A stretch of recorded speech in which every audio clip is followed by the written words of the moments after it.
We can all agree that NBA Jam is one of the most badass NBA video games of all time, and possibly one of the best sports games of all times. And you know what? I'm going to go ahead and say it. It is definitely up there in my top 5 of the top video games ever put together. But who is the best NBA Jam team of then, now, and forever? We'll get into that along with a deep dive into the history of the game right now. Let's dive in. Let's do it. This is the Upshot Podcast. We're about to break down the biggest moments in the NBA. Long three! Tie game with 5 seconds remaining! And why they matter now. This is the Upshot Podcast. So NBA Jam, it was released by Midway in 1993 based on the players from the 92-93 season for the arcade. This was an arcade console setup. Everybody loved it. It was big.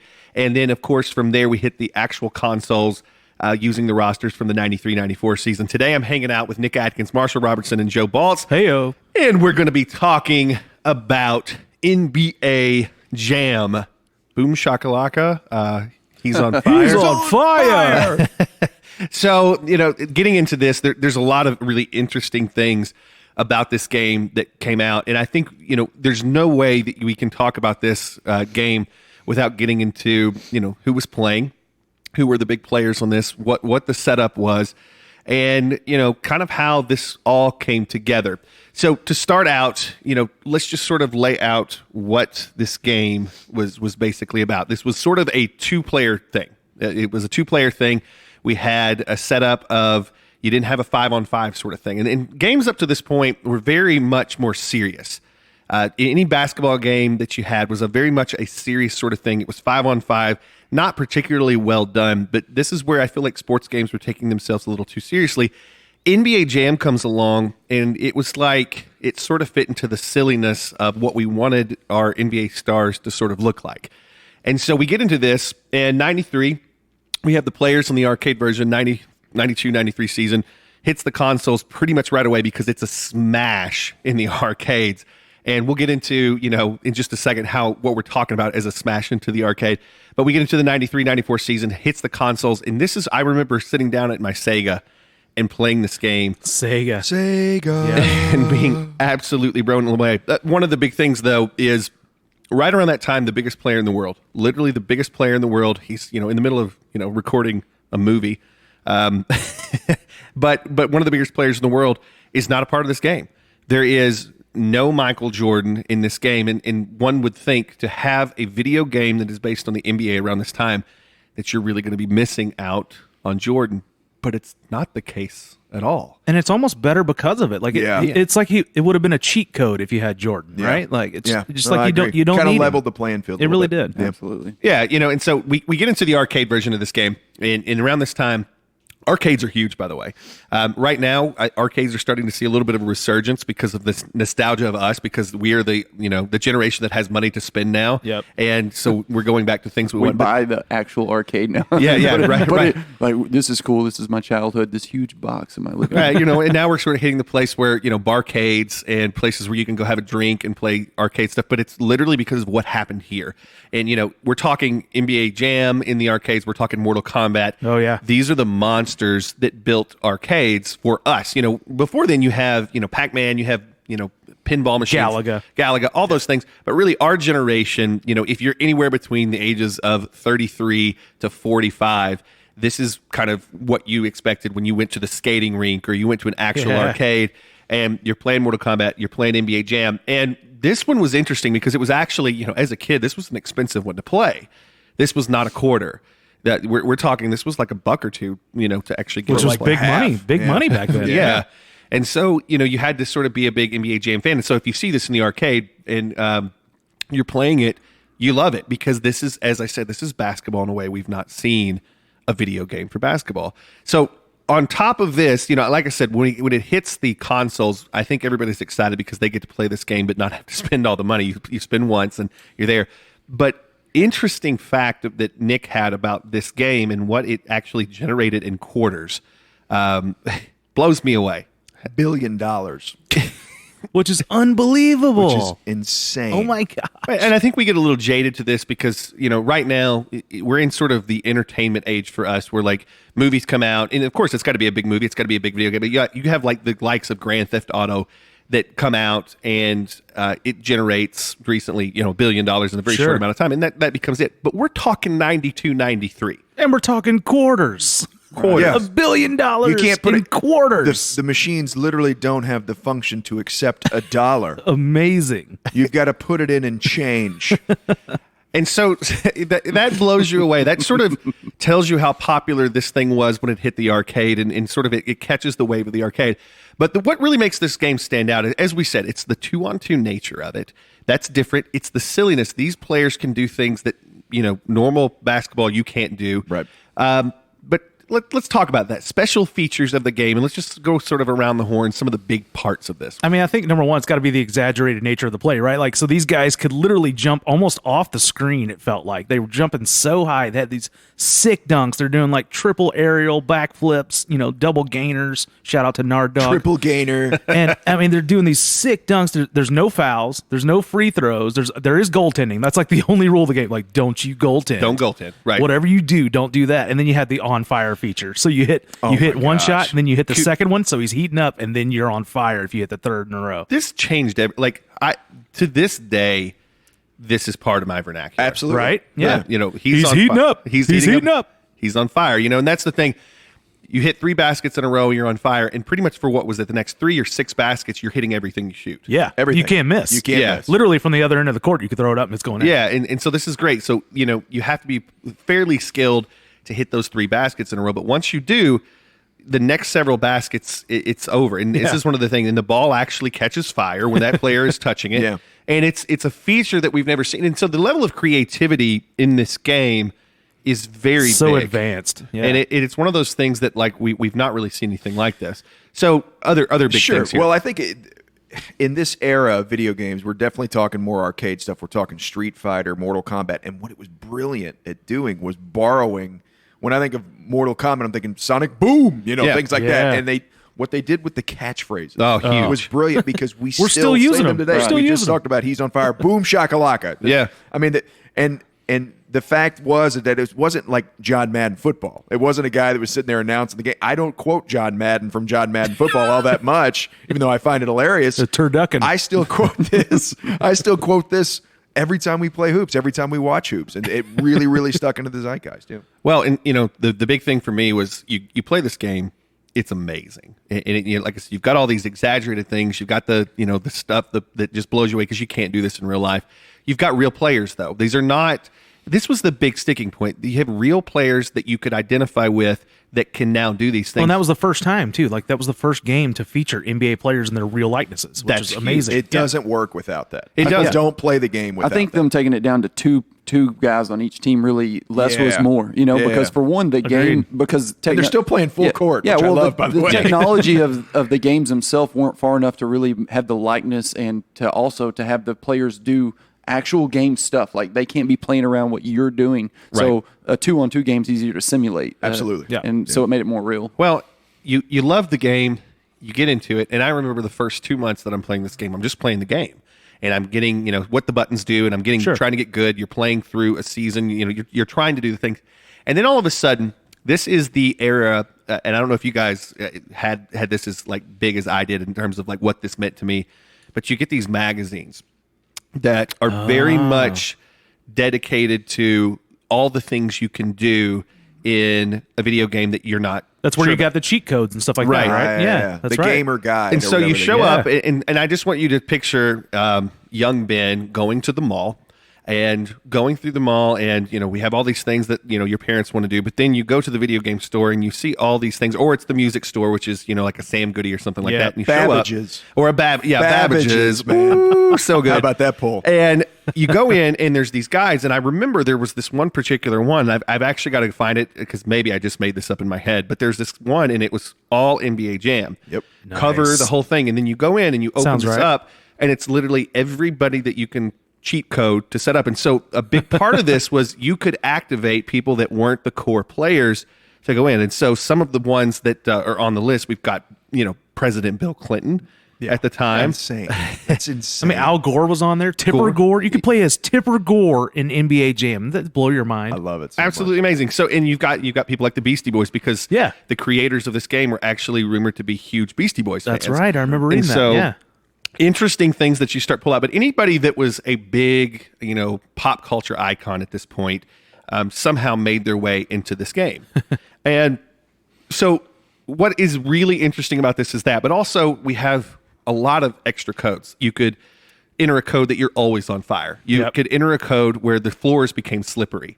There's all Which these is fun things crazy. that change the And dynamic. your characters of would play. just fall because you had that. It's just unbelievable. And this is really one of the first games, not the first, but it's one of the first games where creators really start thinking about how can we make the game more fun by entering in all these things, not only to make the game, easier, we could hit every shot, course. but also how can we make the game more fun by just doing silly stuff. Yeah.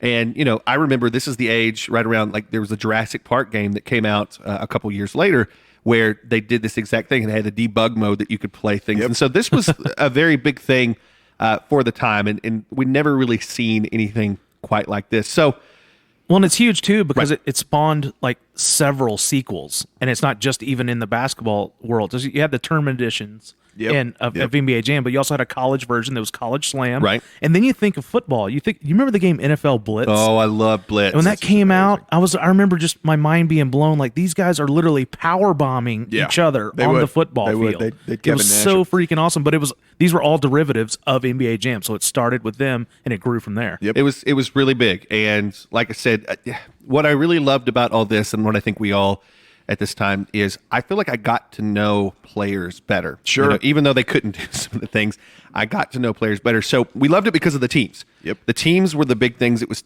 always a two-man on the court kind of thing. So let's actually jump in and let's talk about the teams. And so, we have to mention some folks that have also talked about this. We've got Kevin Draper over at Deadspin. 2014 had an article that ranks some of the best original teams on the arcade machine. And we'll link that into the show notes for you guys. But just some of the mentions here of some of the teams. And I have to say, I agree with this because, as I'm reading this list, I'm like, oh, yeah, it was so fun to play as these guys. So, Yeah, he ranked them. He ranked them top 5. So he started out. His number 1 was Stockton and Malone, and that's. I mean, how do you argue with that? so good. It's so good, and I think it's important to point out here. Every team at this point, they have an inside force. You have your big guy who's real good at rebounds and play inside and stuff like that, and then you have an outside guy who's a shooter, ball handler, stuff like that. Which in a 2-on-2 game that makes perfect sense. It's like it covers every imaginable route you need. So they had Stockton and Malone number 1.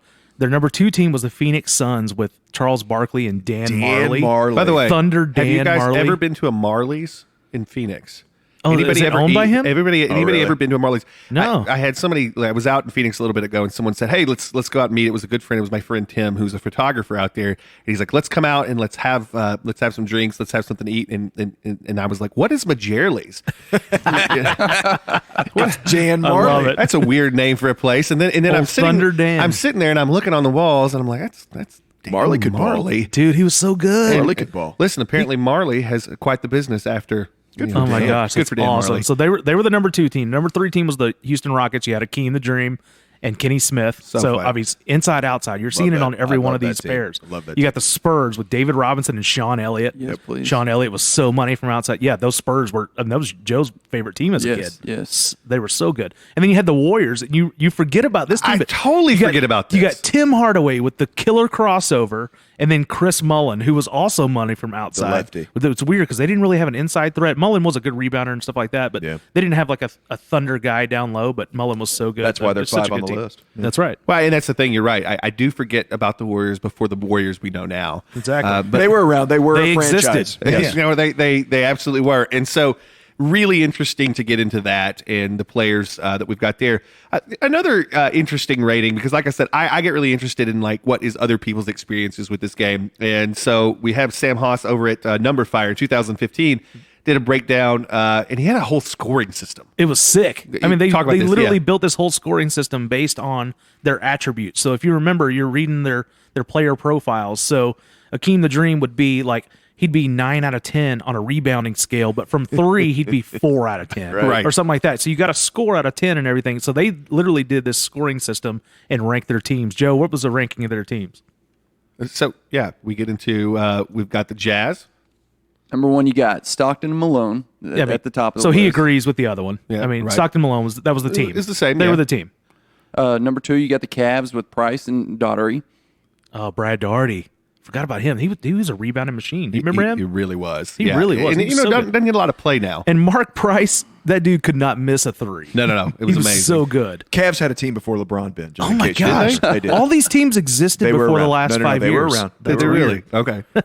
My favorite here, the Bulls at number 3 with My Pippen and favorite. Grant. Oh, because yes. how weird does that look whenever you don't have Jordan There's no out there? Jordan. Yeah, it just They were feels still empty. really, really Yeah, good. Really I loved solid Horace squad. Grant. How good was Horace Grant? I loved Horace Grant. God, he was so good. Guy had a good career. And that's the thing. When I think of the Bulls, I'm actually not thinking of this team, this version of the game. I'm thinking what we had B.J. Armstrong. B.J. Oh, that's right. In the It's see, this was the arcade version. This is an early iteration. Yeah. And I'm always thinking of B.J. Armstrong, and we had Kukoc too in, That's in right. one of the versions of it, because this was right around the time of no Jordan. Poor Yeah. man's Chris Mullin. Yeah, Like, nice. And so the Bulls, but no, Pippen and Grant. Oh my That's gosh, the original, right? What a Really, great. But that's the setup. best part about this game, and I think we're going to get into it the more we go into it. Like, as it advanced and you got more players involved and stuff, like, you got more invested, and I think that's what made it really good. Absolutely. Next, All right, next we got the Rockets with the Lajuan and Vernon Maxwell. Vernon Maxwell. Vernon Maxwell. There's a shot. V-Max. Love it. They should have had him be able to go into the crowd and fight people. You know, just like he was our test before our test. why You know, was that not a feature? Yeah. That's Agreed. so good. Yeah. And then we rounded out with Barkley and Kevin Johnson. Kevin So- Johnson. Kevin Johnson. Another Doesn't get Sick enough ball play. handler. local Like, Phoenix Is he a mayor legend. of Sacramento right I think now? he was, I but think he is. No, I think He he. got I in think trouble. he got Is he not scandal. Yeah, I think he got arrested. Oh, no. Oops. Can I just say this is Different like, pod. I know that you're right. This is a different time. And this good things with the Dream Team are happening around this time. You know, good things are happening with basketball. But there are players that were in this game that I know their names to this day because of they're it. in this game. So think about that. Like now, and we're going to get into this here in a little bit. I can't, and somebody may correct me. I can't think of a team right now in the NBA. We could go through all 30 that I couldn't tell you the two. Right. So like if I'm going back then, the NBA couldn't market itself. It was more localized, kind of like baseball. Right. So it wasn't as broad nationally as it was or as it is now. Right. And so I don't know VMAX. Unless I'm playing NBA Jam. That's how So I got true. to know him. That's how I got to really know Horace So it was a Grant. great marketing tool. Their for the social, NBA. their social media Exactly. was like playing cards. And if you're a you know, team, like and, that's the only way they stood out there. if you get these guys to give up their likeness, if you're a team, you want your two biggest stars on there. Absolutely. I mean, so I think it's again for me, NBA Jam was kind of my first taste of these players building their own brands, even though they didn't have a lot to do with it. This is how I got. It's got so a taste true. of understanding it. So. no, and it absolutely was just huge. As to, you know, being When you say build their own brand, that's a good point too, because it used their like a picture of It their was face. their face. It was their their face, face. Yeah. actually on the game. And Yeah. what other game before that, or even there's a lot didn't. after that didn't even have that. They didn't. Pretty Yeah. awesome. No, and so we have, you know, NBA Jam that does well, and then we have NBA Jam Tournament Edition. I love Tourney Edition. Tourney Edition was I so think that's good. the one we played recently. This, actually, this is the one that we sort of lock in on. I think all of us. Yeah. Lots and lots of hidden characters. This was big. But this is where we get into a little bit of a different sort of teams because we get the updates here. Kemp and Payton, man. Oh, Sonic's so- Kemp and How do you Payton. beat that? That was my God, they were favorite. so good. Stockton and Malone still really holding down the fort, but Kemp and Payton with Seattle, Penny and Nick Anderson with Orlando. And This is where I I- want to get back to Kemp and Payton for a second. yeah. Did you know Sean Kemp could shoot threes? I no. didn't. He Interesting. can on NBA, NBA Jam. Jam, he can, He's yes. so good on NBA Jam. I think don't- everybody thought I don't know Sean if he Kemp ever was the shot a next- three in a real game. I think there was a time when we were all like, Sean Kemp may be the best player that's ever going to play. Seriously. And it just didn't Yeah, pan out. but this is right around the time that I think, you know, people of our generation fell in love with the Orlando Magic. yeah. And for sure. having Penny and Nick Anderson. Penny was so good at everything. Yeah. Everything. But like I said, my team was always, it was either the Magic or it was the Bulls.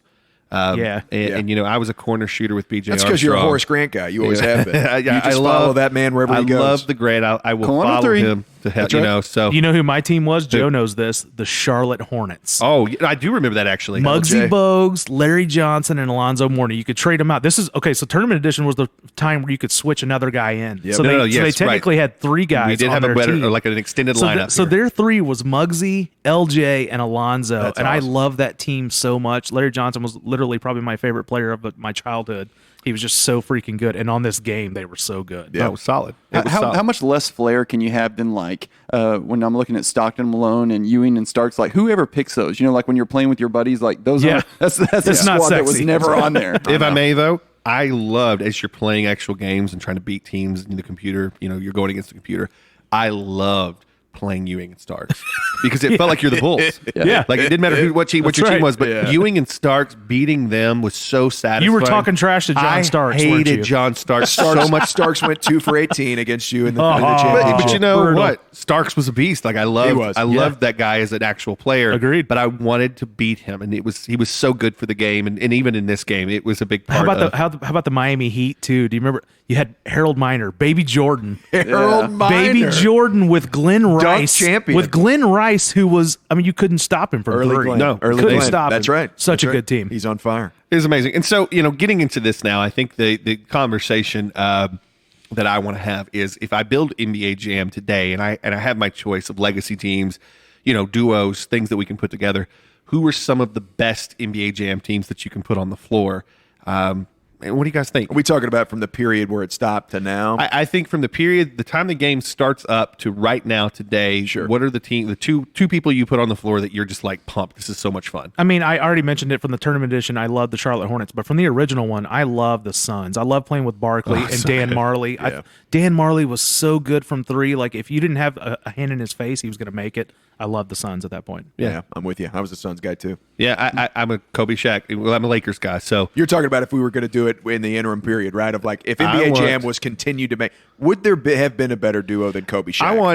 I want right now. I want an NBA Jam that comes out in 2019, 2020 that is legacy. Like for the last 25. I'll tell you what you want. You want an NBA Jam that comes out next year in 2020, but is literally called 2004 NBA Jam. Yeah, I want. You think they'll do that? It's a latent release. I want, and to be honest, I don't care if Jordan's in it, but it'd be cool. I want. He's on the Wizards with Gilbert Arenas. You know what? If you could go back, if you could actually go back to the '60s and give me everybody, for the You last. want Lenny Wilkins? Oh, Is that Lenny right? Wilkins. There we go. You know I'm a Lenny Wilkins guy. I love it. So, I think that's big. But getting guys like Tim Duncan in there, who Duncan and Parker would have been amazing. So the whole and I Dirk. agree with Marshall.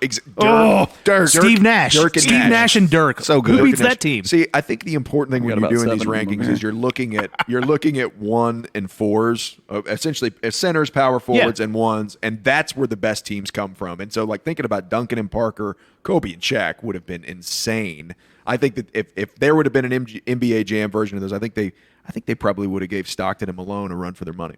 I got another good one for you. Hit me. Phoenix Suns, Steve Nash and Amari Stoudemire. Oh, That's solid. I mean, those guys, that team was like watching a video game. They were so run and gun. They'd be so good on a video Can you game. have a game like this with the Splash Brothers now? I mean, like, that's not really fair. yeah, of So, like, course. either of those guys with Draymond, that's a pretty – because he can shoot Well, outside as a power forward. Like, Absolutely. you got to throw injuries into it. I mean, like, let's be honest. You got to. If the game comes out today with what we know and what's happened, you have to throw injuries into it. And that's got to be a part of it. And I just love it when You could figure- shove someone down, but they might have a torn ACL. Yeah, exactly. When you figure it out later that it's just some guy who didn't want to give up their likeness, and you're like, why is it Steph and Kevon Looney? It's Clay's good. got his own game. So, like I said, with this, I think that if we all go around the room, we've all got our favorite players who we think would be absolutely excellent at this. What do you think? Did we miss something awesome about NBA Jam? Who would be your duo? If you had to put someone in NBA Jam, who would it be? Tell us at upshotpodcast.com. And remember that you can grab notes and links from the show there too. Subscribe to the Upshot Podcast and make sure to leave us a review on iTunes or wherever you listen to podcasts. Tell us about your NBA Jam experience. Tell us who your team would be today. We hope you enjoyed this episode. We'll see you next time. You've been listening to the Upshot NBA podcast. If you like what you heard, make sure to click the subscribe button so you can get a new Upshot episode every week. And make sure to leave us a review on your podcast app as soon as you're done listening.